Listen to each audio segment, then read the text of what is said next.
What you just read is what Jesus said about a man who was born blind.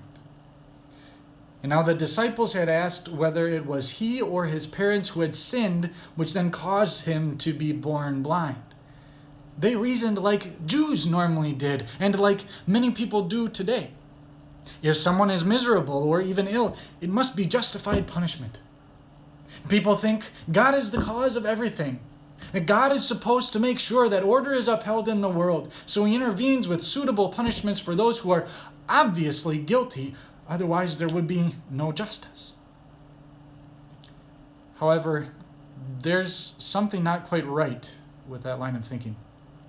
That's why so many complain that God is unjust, unmerciful, and biased.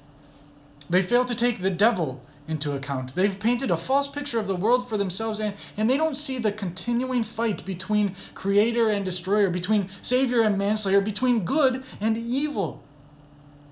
We can't fathom that enormous universal struggle. We only know that it affects our entire existence.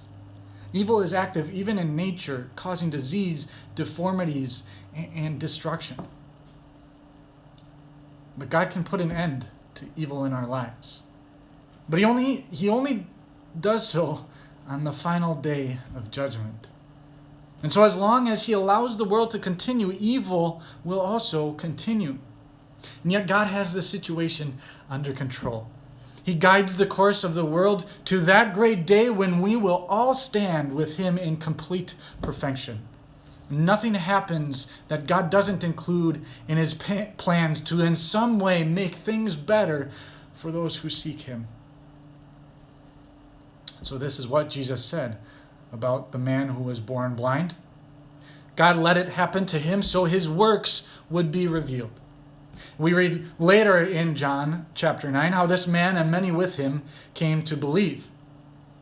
And that happens again and again with those who suffer from disease or are handicapped, prisoners of war and refugees, victims of accidents and economic ruin.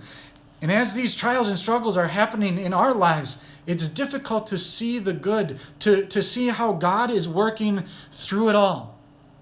Where's the blessing in all of this, Lord? But it's there. And oftentimes it may not directly impact you. Many have been able to see God's works revealed and find real meaning in their lives when they suffered from something that on the surface seems meaningless. Trust God's promise that in everything he works to bless somebody. You, a family member, a neighbor, a coworker. Trust his promise, and you will see the blessing.